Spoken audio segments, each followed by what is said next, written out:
Diogo, eu estava para falar para o Folena, até vou falar com você. O Eduardo Bolsonaro está nos Estados Unidos cometendo crime, como a gente está vendo mais uma vez, e o Trump deu uma declaração ontem dizendo que a primeira coisa que ele vai fazer depois de eleito vai ser soltar os americanos presos naquele 6 de janeiro de invasão do Capitólio. Parece que são mais de 500 pessoas que foram presas. Esse pessoal realmente não está para brincadeira, né? Você tem observado um pouco a cena política nos Estados Unidos? Queria ouvir um pouquinho você sobre isso antes da gente começar a falar aqui sobre as intempéries na cena brasileira. Adriano Diogo. Afora que tem dois governadores, né? O governador de São Paulo e, se não me engano, o Caiado, que estão indo para Israel. Tem até um ouvinte nosso aqui que comentou agora. E o Bolsonaro pediu licença para o Supremo, para o Alexandre, e junto para Israel pediu passaporte ou uma autorização especial para ir para Israel com os dois governadores. Agora, eu te pergunto, que governador de São Paulo, até o secretário da Segurança Pública, o tal Derrite, pediu licença para ir para a Câmara Federal para o Coronel Telhada, que estava no Coronel Telhada de São Paulo, da Rota, estava como suplente dele. Ele assume para ser o relator do projeto das saidinhas, né? De acabar com as saidinhas. Então, essa extrema-direita, militares, porque a Polícia Militar aqui de São Paulo foi completamente reorganizada e está uma crise enorme, porque além dos 32 coronéis, agora toda a cadeia de oficiais e todo esse grupo foi remanejado, e todo esse grupo da Rota está assumindo o comando de todas as ações militares. Não é à toa que o governador Tarcísio falou que vai para o raio que eu parta, não vou investigar as mortes do Guarujá, da Baixada Santista, né? E só falta, e agora tem um simbolismo. Que o governador Tarcísio de São Paulo tem que ir para Israel no meio da guerra, no momento mais terrível da guerra. É uma coisa muito... Adriano Diogo, você sabe que eles mentiram, né? Eles disseram que foram convidados pelo Netanyahu, e é mentira isso. Né? A embaixada israelense diz que não tem nada oficial do governo. Eles foram, na verdade, convidados por duas ONGs, duas entidades ali de Israel, e disseram isso. O Tarcísio teve de desmentir, teve que se desmentir, e se autodenunciou aí numa coletiva. O Tarcísio está botando as asinhas de fora perigosamente, né, Diogo? A verdade é essa, né? É um perigo esse cara, né? Ele tem aquele jeitinho meio sonso, meio bobinho, assim, né? Mas é perigoso, né? É verdade. É verdade. É verdade, porque ele está com aquela obesidade mórbida agora, né? E no comício da Paulista, ele foi com um camisolão, parecia um fraldão, assim, amarelo, e ele fazendo toda aquela ginga no palanque lá, foi a nota grotesca da micareta fascista aqui na Paulista. E ele transformou o hotel, o Palácio dos Bandeirantes, num hotel, né? Para recepcionar toda aquela quadrilha que veio em grande parte do Rio de Janeiro, incluindo o Malafaia. Meu querido Adriano Diogo, eu quero que você fale do Mamãe Falei, essa praga, né, que está solta ainda.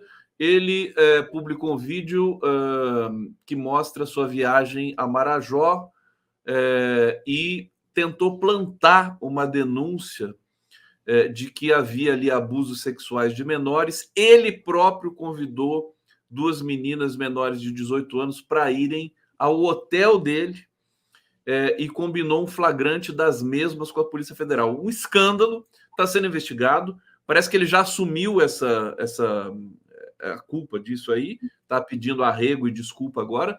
Eu quero te ouvir, porque você acompanha essa figura criminosa já faz um tempo aí em São Paulo, meu querido Diogo. Então, lá na Ilha do Marajó, no arquipélago, né, tem umas irmãs religiosas católicas que trabalham com as mulheres, com as meninas, fazem um trabalho incrível. Não que não haja problemas. Problemas lá existem como em qualquer parte do Brasil. Mas essas coisas que a Damares tem dito, aquela pastora gospel, cantora, que publicou um vídeo fazendo um apelo para as crianças do Marajó. Agora, esse cafajeste do Mamãe Falei, o cara das mulheres ucranianas, que tem o seu advogado aqui na Câmara Municipal, o tal do Rubinho Nunes, querendo abrir CPI contra o padre Júlio, porque esse Rubinho Nunes, que é o porta-voz do Mamãe Falei aqui em São Paulo, no começo ele começou a acusar o padre Júlio de malversação das verbas públicas. E ontem era o momento da catarse aqui em São Paulo, que o requerimento dele ia ser aprovado ou rejeitado.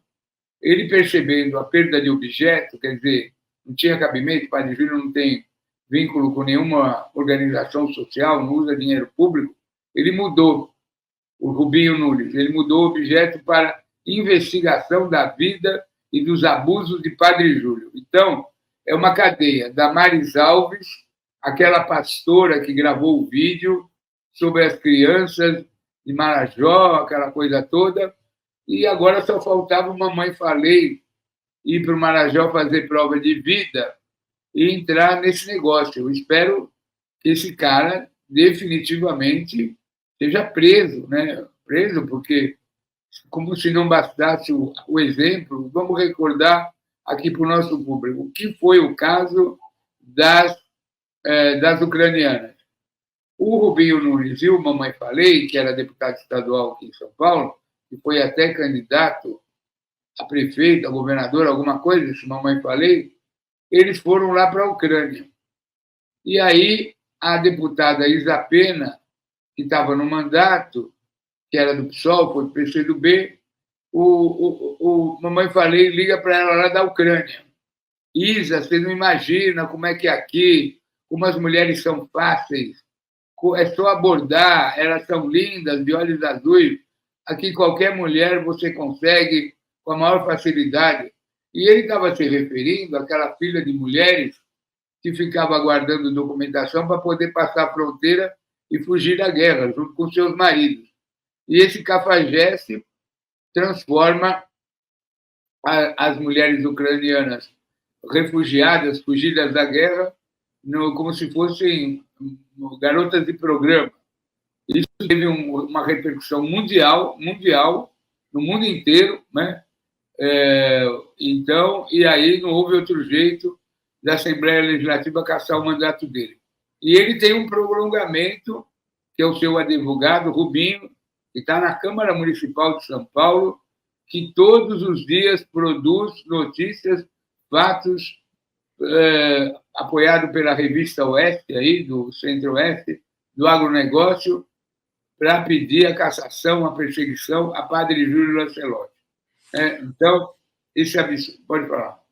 Não, eu quero falar do padre Júlio exclusivamente mais adiante com você, porque eu sei que você tem informações ali. Não conseguiram a votação hoje, né, para abrir a não conseguiram abrir ontem, porque como ele mudou o objeto, ele percebeu que ia ser um fracasso, ele mudou o objeto da CPI de investigação de verbas públicas de duas entidades ligadas à Igreja Católica, o Bom Parto e a Craco Existe, para investigação à vida pregressa de padre Júlio. Aí ele não conseguiu, faltou 3 assinaturas até o fim e o dia não terminou, acabou, e ele está insolvente lá, tentando caçar essas assinaturas. Então, a situação deve estar turbulenta também, né, Diogo, com a questão da sucessão na prefeitura, porque existem muitos favores trocados ali entre os vereadores ali históricos, inclusive o Milton Leite, que é o comandante desse negócio todo, né? Nada é acordado em São Paulo sem o Milton Leite, que inclusive acho que vai ser testemunha no caso do incêndio lá na casa do Rueda, do Antônio Rueda, do União Brasil. O Milton Leite está em que partido, Diogo? Está no União Brasil? Não, acho que ele é esse partido aí o Milton Leite, sinceramente, não sei. Eu acredito que ele é MDB, não é MDB? MDB, já vou conferir aqui. O público, se souber, também pode falar para a gente. Deixa eu dar uma informação. O Milton Leite é o comandante e organizador político da campanha do prefeito Nunes.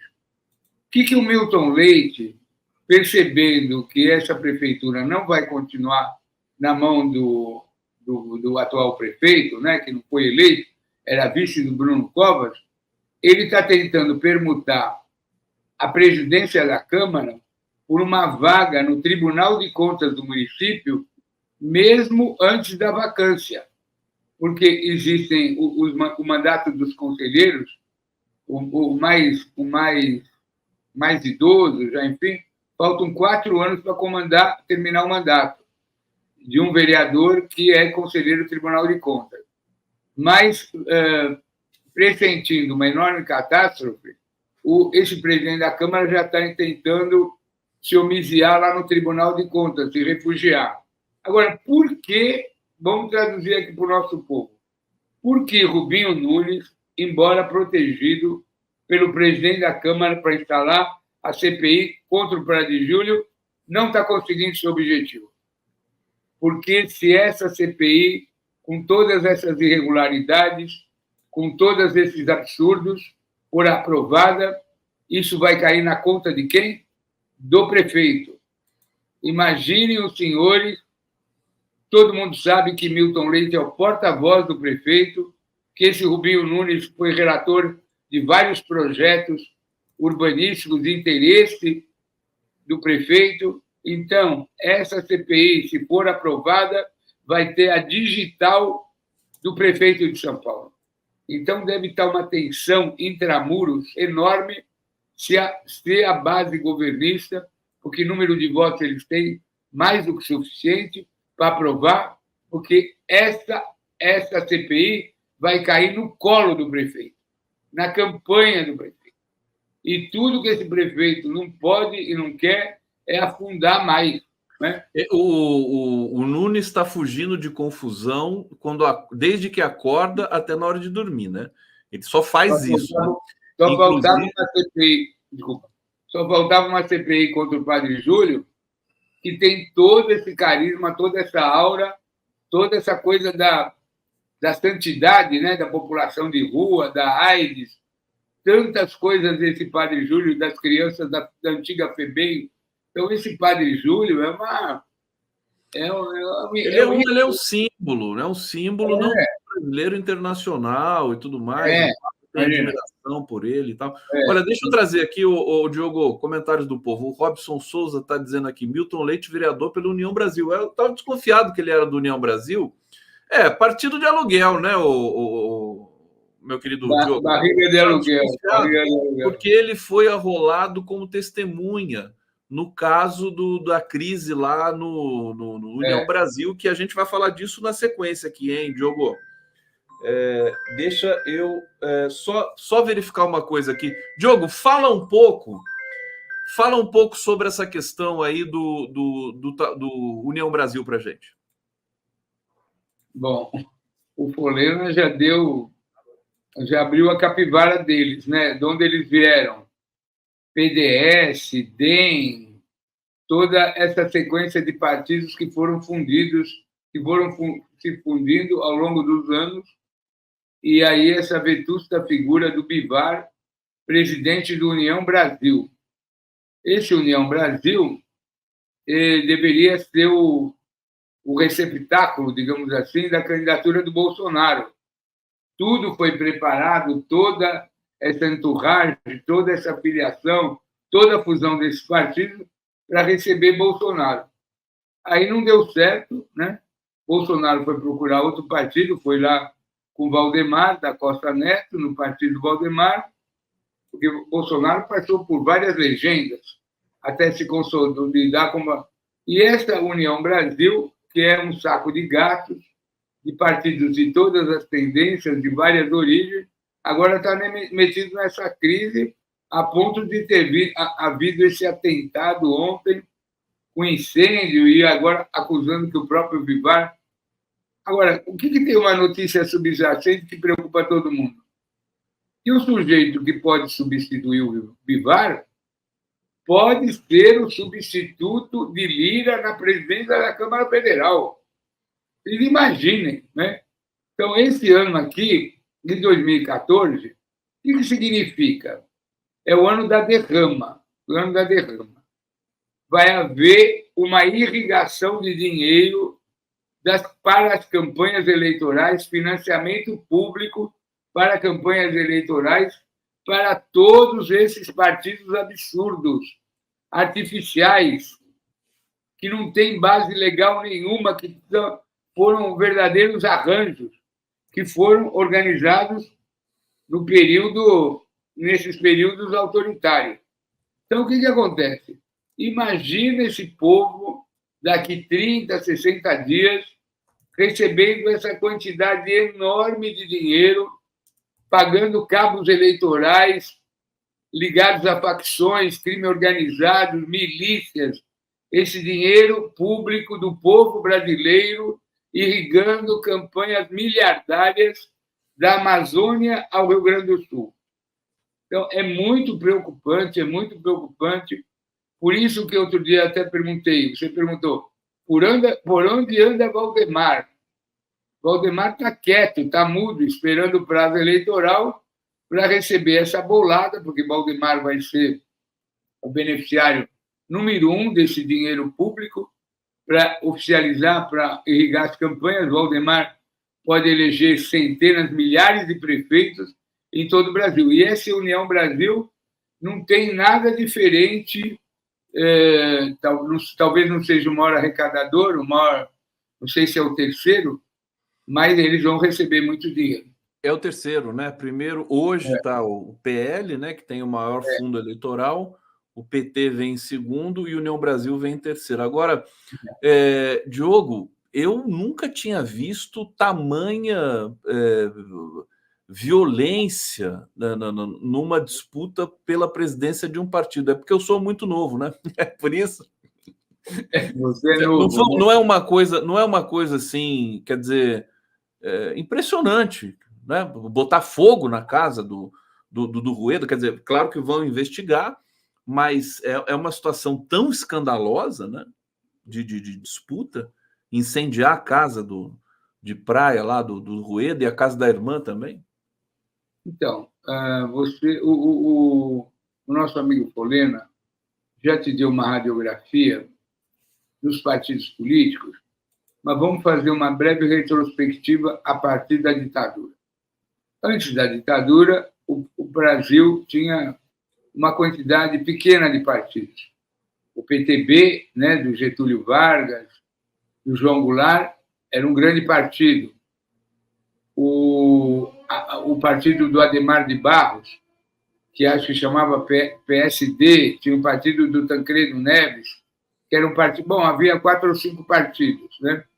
Com a ditadura, só foi aceito o bipartidarismo, além dos partidos comunistas, PCB, PCdoB, que sempre existiram, ou na clandestinidade ou na legalidade. Bom, mas o PTB era o grande partido de massas brasileiro, porque era aquele caudal, lógico que Juscelino, tinha o PSD lá em Minas Gerais, que era uma legenda mais do centro e tal. Esse era o Brasil dos anos gloriosos, antes do golpe. Aí o que aconteceu? Veio o golpe. O golpe reduziu o país ao bipartidarismo, Arena e MDB. Esse bipartidarismo era tão louco que tinha Arena 1, Arena 2, Arena 3, MDB 1, MDB 2, MDB autêntico. Então, até de 1964 a 1969, vigiu o bipartidarismo. Mas em 1979, quando foi aprovada a lei da anistia, Lula, comandando as greves, furou o bipartidarismo e criou o PT. E aí abriu porta para a formação de novos partidos.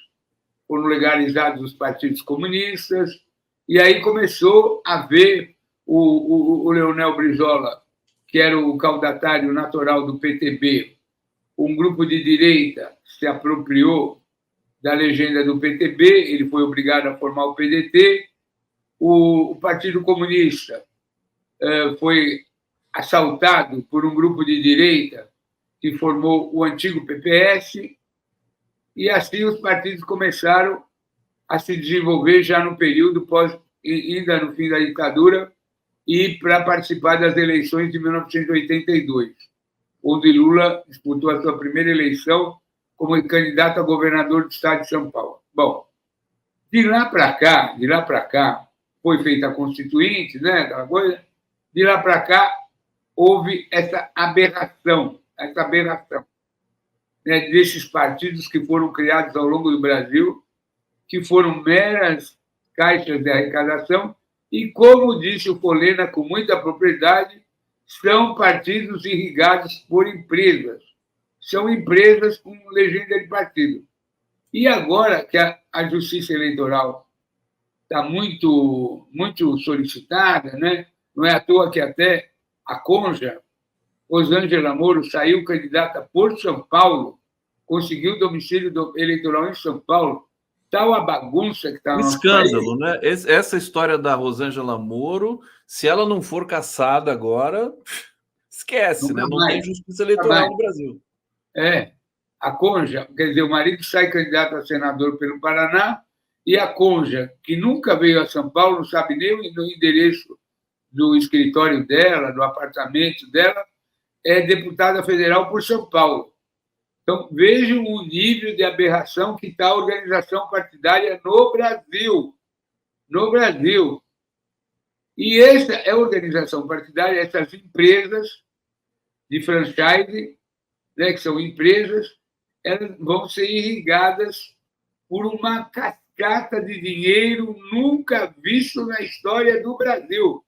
Além do que praticamente o financiamento de eleições por empresas. Por exemplo, esse Mamãe Falei que nós nos referimos. Quem é que dava dinheiro para o Mamãe Falei? Que ele conta numa entrevista. Ele ia lá na Faria Lima, os investidores, os rentistas, os playboys, punham dinheiro na conta dele. Assim como Quinto Catiguiri, toda essa turma, MBL, tudo, é uma empresa, são empresas. E formam além dessas organizações. Eles financiavam essas criaturas aí, que são de aluguel também, para fustigar, para soltar fake news, para atacar o PT. Exatamente. Né? Então, se montou esse Brasil paralelo, né? Quer dizer, essa loucura que não tem nada a ver com a política, não tem nada a ver com o povo, não tem nada a ver com o partido político, né? Eles fazem convenções internacionais de grupos de extrema-direita. O filho do Bolsonaro e tal, eles faziam encontros mundiais de partidos de extrema-direita, partidos nazistas, partidos da Ku Klux Klan. Eles fizeram essa coisa abertamente aqui na América Latina, com grupos de extrema-direita. Meu querido Adriano Diogo, vamos seguir aqui. Vou pegar comentários do nosso público. Maria Itara Brum, ou Itara, a mídia corporativa comete crimes diariamente, deve ser responsabilizada, investigar e fazer justiça. Não investigam, publicam qualquer coisa, quando não fake news. Obrigado, querida. Robson Souza, a questão das joias e cartão de vacinação não acaba por ter menor relevância em relação a tantos crimes que o inelegível cometeu, exemplo, atentado ao Estado Democrático de Direito, rachadinhas da família, etc. Pois é, eu acho que elas complementam, né, Robson Souza? Está aqui lido, obrigado pelo carinho, querido. Sildonei Valérios, o povo deveria estar com processo para reaver o dinheiro que é gasto com salários desses deputados e senadores, deveriam estar aqui no Brasil, gerando projetos em prol do povo, estão passeando por aí. O problema todo também é o seguinte, é a verba de gabinete, né? Isso é um convite ao crime, né? Induz ao erro. O cara ganha 40 mil como deputado e acha que 100 mil com verba de gabinete. Quer dizer, é uma loucura. Ainda mais esses deputados do bolsonaristas, né? Eles querem o dinheiro tudo para eles. É tudo rachadinha, né, o Diogo? Tem o gabinete do deputado federal, a verba de representação, gasolina, passagem de avião, viagem ao exterior. Tem os funcionários do gabinete, Tem um escritório... não está incluído na verba de gabinete isso? Não. Não? Você abrir o site da Câmara, tem a lista de funcionários de cada gabinete, tem o chefe de gabinete, tem toda a cadeia, e ainda tem direito a escritório político no estado de origem. Eu acho que vai para mais de 200 mil, né? Se somar tudo, né? Talvez até mais. Talvez, depende. O cara tem cargo na mesa, diretora, secretário, porque tem toda uma graduação ainda de pessoas, presidente de comissão de justiça, que esse Kim Kataguiri esse Nicolas assumiu a presidência da Comissão de Educação da Câmara Federal, aquela outra senhora assumiu a Comissão de Constituição e Justiça. O que é a Comissão de Constituição e Justiça da Câmara Federal?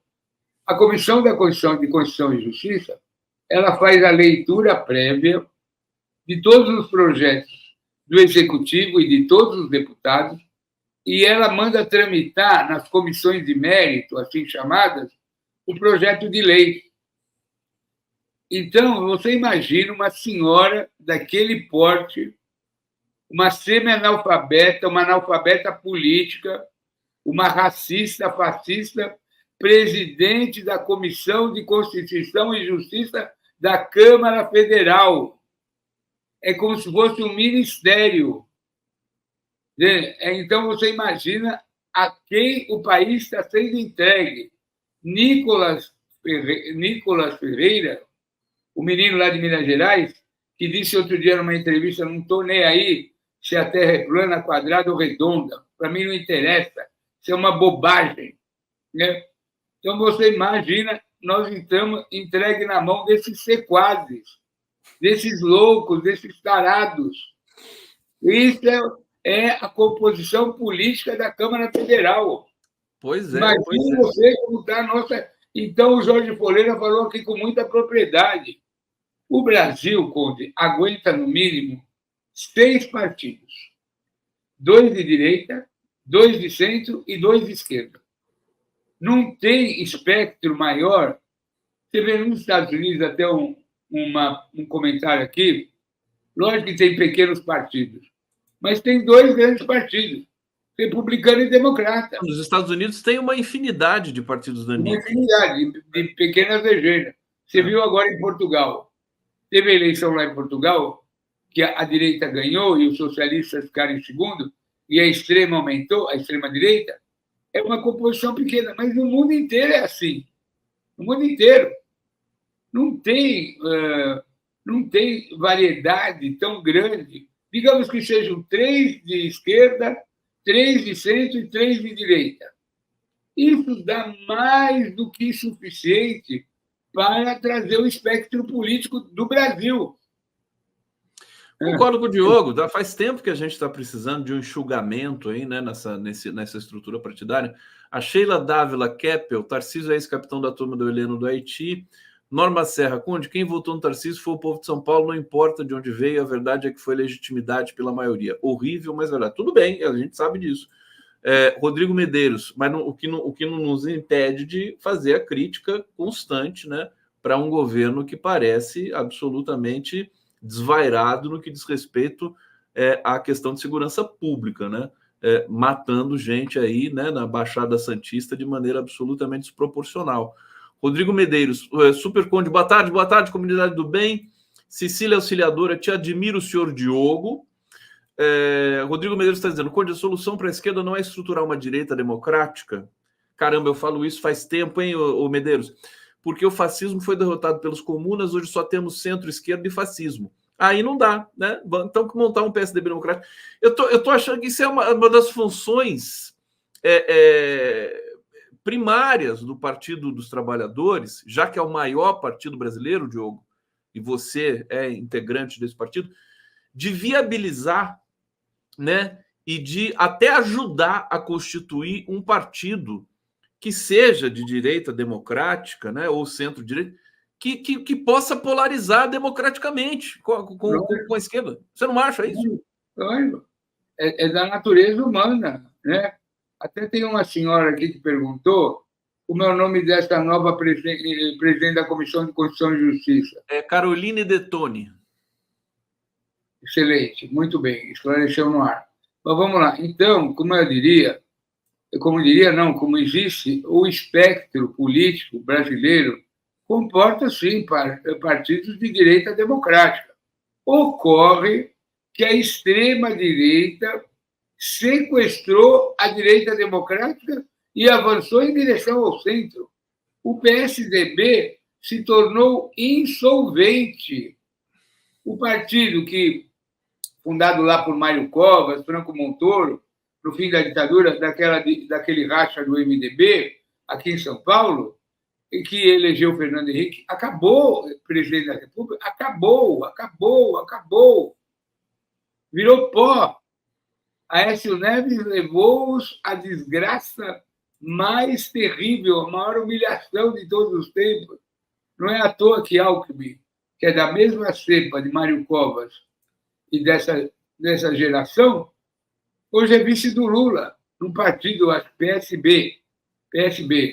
Então, lógico que existe espaço para a direita liberal, para a direita democrática, lógico que existe espaço para o centro, lógico que existe espaço para todas as matizes de esquerda, existe e deve existir. Esse é o país que nós queremos. Nós não queremos o país do golpe, nós não queremos o país que apregoa a volta do ato institucional número 5, tramado dentro do Palácio, que Bolsonaro desnudou e General Heleno desnudaram a nação, que eles queriam dar um golpe de Estado.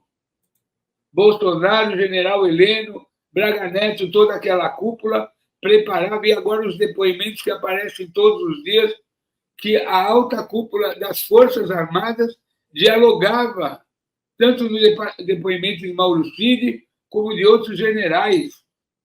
Então, agora, além de mudar os partidos políticos, o que nós vamos ter que fazer? Mudar o currículo das academias militares brasileiras para que elas não sejam incubadoras de golpistas. Olha o card que eu vou te enviar, se você puder publicar, por favor, que está sendo chamado para o dia 31 de março para o Clube Militar, lá no Rio de Janeiro. Olha o card que os golpistas estão preparando para fazer a comemoração do 31 de março. Embora tenha sido recomendado pelo presidente da República que não devamos participar de nenhuma descomemoração. Então, o que acontece? Você está mandando para mim pelo Zap? Estou mandando. Só um minutinho, estou mandando já. Olha o card que o Clube Militar do Rio de Janeiro está distribuindo no Brasil inteiro. Quem é que disse que nos quartéis não vai haver ordem do dia exaltando os valores da chamada revolução? Acabei de mandar, Gustavo. Está aqui, já está na tela aqui, eu vou colocar na tela aqui para todo mundo ver. Olha lá. Almoço por adesão. 60 anos do movimento democrático. Os presidentes, no plural, dos clubes militares convidam para relembrar, em almoço de 60 anos, do movimento democrático de 31 de março, a ser realizado na sede esportiva da Lagoa do Clube Militar, no dia 27 de março de 2024, quarta-feira, às 11h30, Rua Jardim Botânico, 391, Jardim Botânico, Rio de Janeiro. Eles chamam o golpe assassino de 64 de movimento democrático? Exatamente. O dia que durou 21 anos. Eles chamam de movimento... Vergonha isso aqui, né? Se a gente continuar deixando, né, essas criaturas convocarem, fazer... A gente vai ficar, aliás, sempre... tem que ficar sempre muito esperto com essa questão do golpismo no Brasil. Ô, Diogo, deixa eu coloquei na tela aqui as suas redes sociais. O pessoal já deve ter até decorado aqui já, @AdrianoDiogoPT. Mas antes a gente está encaminhando para o final. Você me mandou essas fotos aqui que eu fiquei fascinado com isso. Eu queria que você falasse disso para a gente. Olha só essa foto, que é a Luísa Erundina E quem está ali atrás, barbudo, é o Adriano Diogo. Ô, Diogo, conta esse momento para gente aqui. O que aconteceu nesse dia aqui? Fala para gente. Essa foto aconteceu em 1986. O crédito da foto é Jorge Araújo, grande Jorjão da Folha de São Paulo. O Padre Ticão, foi o dia que o Padre Ticão, que tinha uma ocupação lá na chamada Vila Mara, lá no Itaim, lá perto de em Guaianazes, havia uma desocupação, uma derrubada geral de casas construídas em mutirão pelo povo, e a Polícia Militar, esse aqui é o oficial de justiça, ó, esse de óculos, com a mão do lado do policial militar, tem esse policial, esse aqui de camisa branca, é o oficial de justiça que estava propondo a derrubada de casas. Aí o Padre Ticão estava lá fazendo a resistência, um padre importante aqui da nossa região, da teologia, que morreu outro dia, e foi preso, e a Luísa Erundina a Luísa Erundina era deputada estadual. Ela tinha sido vereadora, aí foi eleita deputada estadual, e em seguida ela é eleita prefeita. E era o governo do Jânio Quadros. O prefeito de São Paulo, de 85 a 88, foi Jânio Quadros, um dos governos mais ferozes, mais fascistas. Embora a ditadura tivesse acabado em 85, Jânio houve 3 candidatos, Fernando Henrique, Suplicy e Jânio ganhou a prefeitura. E ficou de 85 a 88. Então, foi um puxadinho da ditadura aqui em São Paulo por 3 anos, com Jânio, ex-presidente da República, completamente caquético, bêbado, decadente, mas ele foi eleito prefeito aqui na nossa cidade. Então, era um horror, porque Jânio Quadros criou a Guarda Civil Metropolitana, que à época era uma guarda pretoriana, que o uniforme era preto, baseado no uniforme das SS. E assim foi. Então, nesse dia, estava havendo uma enorme derrubada maciça de casas, o povo se revoltou e a Luísa estava apanhando tudo que tinha direito lá para impedir. Eu estava junto dela, tentei protegê-la, mas não foi suficiente. Apanhamos que nem criança, fomos todos presos naquele dia. Diogo, a foto é fantástica, adorei aqui você de barba aqui, tá muito legal. Tem essa outra foto também que o Diogo não está, mas é a nossa lutadora, Luísa Erundina, fantásticas fotos. Obrigado, viu? Deixa eu colocar aqui o Onig, que ele já está chegando aqui para ficar com a gente. Salve, James Onig, tudo bom? Conde, quem tem história, cara, não adianta. Isso não se apaga.